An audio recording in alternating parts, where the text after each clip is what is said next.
the new Glock 30. An early birthday present for myself. Brand new, just got it yesterday. Ain't did nothing to it yet, no mods yet. No sights, no nothing. Mods will be coming.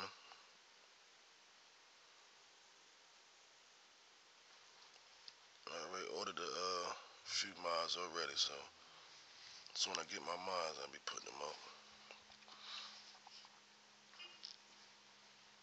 I like it so far. I held the SF and I held this one. I don't see the difference. I mean, they both feel the same to me.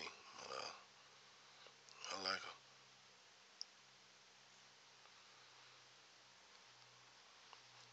I didn't have a 45, so I want to get something a little more kick. Alright, YouTube. Mine's coming next.